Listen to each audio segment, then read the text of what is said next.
Papà.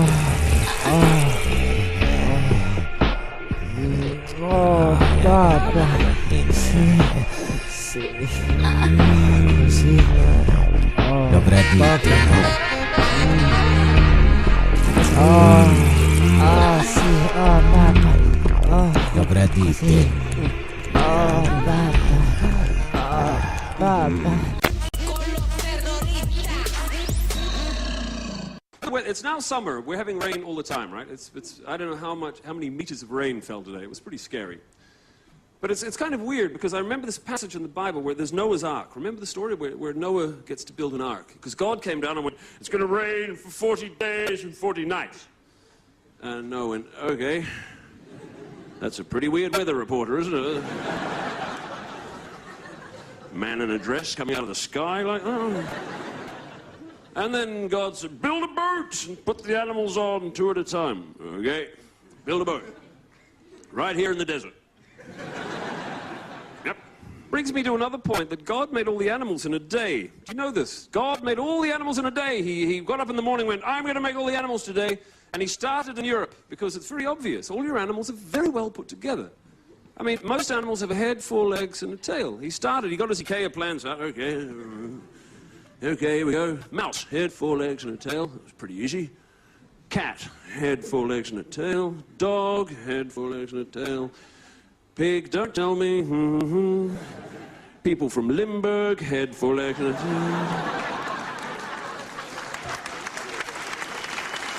Oh. And applaud. Aye. People. Honestly, they were well put together. By the time he got to Africa, he'd started drinking, hadn't he? You notice that? Somewhere about lunchtime, he started drinking, and then, he's like, okay, here we go.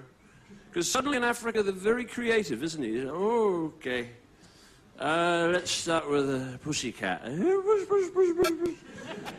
Oh, that's a big pussycat.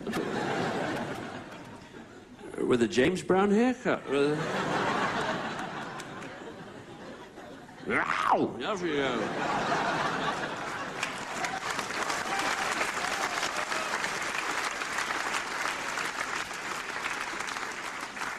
Okay, what's next?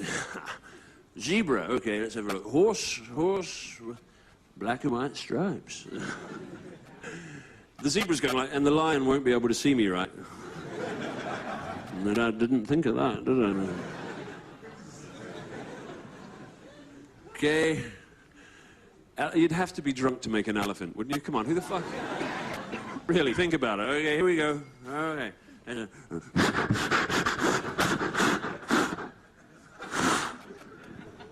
Oh, Jesus. Okay, let's have a go. With the legs, put a tail at the back. And a tail at the front. Oh, God. Oh, no, I am God, aren't I? Okay, let's put your teeth in. 180!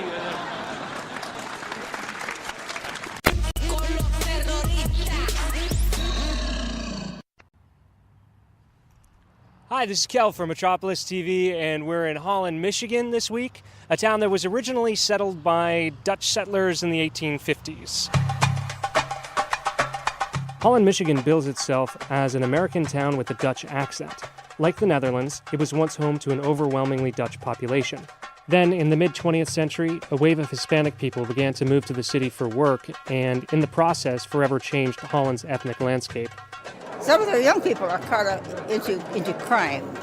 I read in the paper, and I often see Spanish names connected with crimes. Hispanic people now make up over 20% of Holland's population. In comparison, less than 2.5% of the population in the Netherlands is of Moroccan descent. We went to Holland to see the changes firsthand and to find out if the Dutch identity can survive in the face of multiculturalism.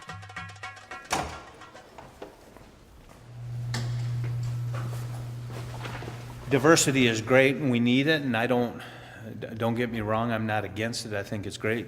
It's healthy for a community, but what diversity does cause some problems, because you're always going to get people that don't like each other, and we see some of that happening here in our community. My name is Detective Sergeant Albino Rios, and I'm an investigator. That's in Dutch. In unity, their strength, God be with us. You said that people call you Dutch. Why? Because they say I'm tight with my money.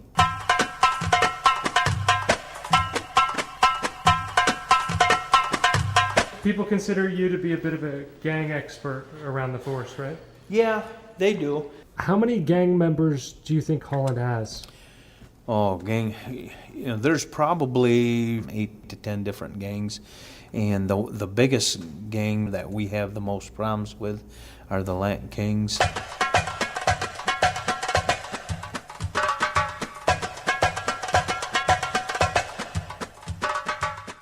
Are we entering the hood right now? Yeah, you would call it the hood, I would. I know we've had a lot of issues here at the park gang related. We had a shooting here where a kid drove by on his bike and shot into a group and hit one. A lot of the Anglos think that, hey, that's why we need immigration, that's why you gotta send them all back. And a lot of these kids are Chicanos, they're homegrown. You know, they're all 3rd, 4th, 5th generation.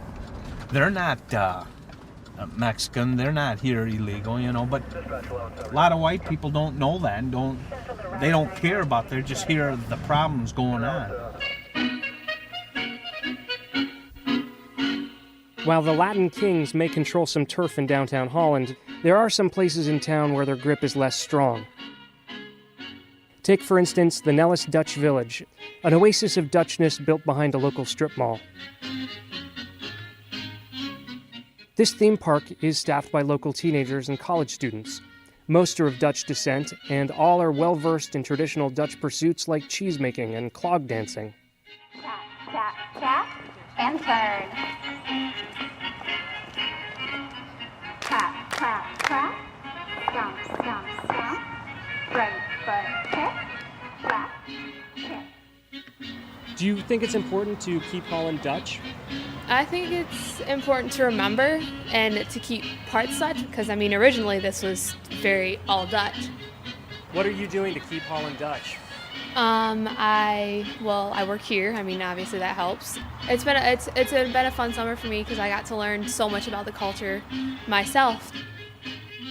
Do you think there's an integration problem in terms of how the Dutch-descended people are accepting Hispanic people? I think people are not willing to be able to get past what they have known for so long. I think it's hard for some people to be open to all the different cultures that have moved here. But I think it's important to not stay just Dutch and be open for everyone. So if you'll join with me now in welcoming the dancers, we will begin. When I was in 7th grade, we were playing cops and robbers or whatever for a team building day, and I was in jail, and some kid was walking around going, "I'm Border Patrol," and it was me and one other Hispanic kid in the jail, and I was like, "Do you even realize what you just said?" And they don't realize. So that one hurt. A lot of people just are so used to the stereotypical ways of viewing people. If you drive around and you look at the bad part of Holland, it's normal houses that are just not super upkept. A lot of the people that live there are Hispanic and African American. They have a reputation, but they're really not bad. I mean, the worst thing that happens is there's a shootout and most people don't die anyway. Like, it's just to scare people. The Graafschap Reformed Church stands on the edge of town, at a distance from Holland's more notorious neighborhood. Where the Nellis village aims to preserve the culture of the Netherlands, the church aims to preserve its spirit. Graafschap began its life as a frontier log cabin and has served as a center for Holland's Dutch community for over a century. We asked Bill Seitzema, who curates the church's Heritage Center, if he thinks that the Dutch way of life can survive in Holland. Well, the Dutch tradition and the Dutch impact or so should never be lost because it brings a unique perspective to this community. Those roots must never be denied. As when we start denying our roots, then I think we have a real problem. When you were in the Netherlands recently, did you see how the population is changing there now? Well, they have their own set of problems in the Netherlands, I think, with some of these minorities.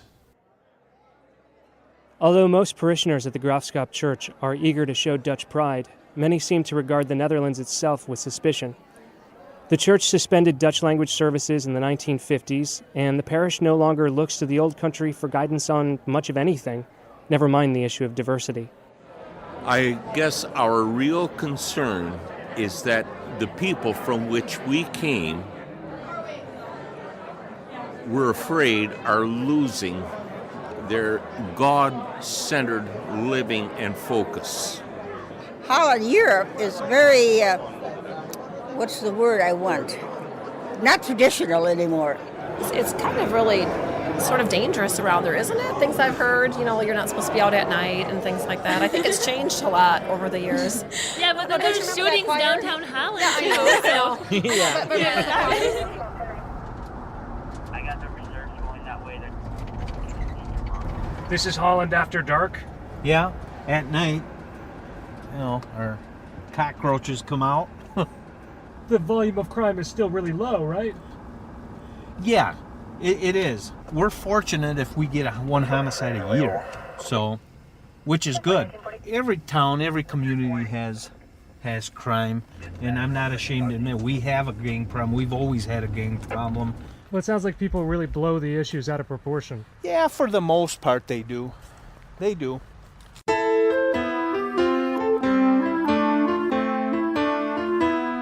I'd say the best thing about Holland, Michigan is that it's a small little town that is got such an eclectic mix of people. I mean, you can learn about the Dutch, you can learn about any culture really, because we have a pretty eclectic mix of cultures here. If this is where you're supposed to be, this is Holland, and this is the change they've been making. So they have made steps, but they're not where they should be. We celebrate our Dutch tradition, but no, I don't think we can keep Holland Dutch. It's not fair to the others. I complain and I don't like Holland and this and that, but you know what? We got it good here. We're pretty fortunate, in spite of the issues we have. But again, who doesn't have issues? You want to say goodbye to Holland? Goodbye to my Holland? I'm still here. You mean to the real Holland? Yeah. Someday we'll visit the real Holland. I hope that God will make that a possibility for me someday, to be able to visit the mother country. Yeah.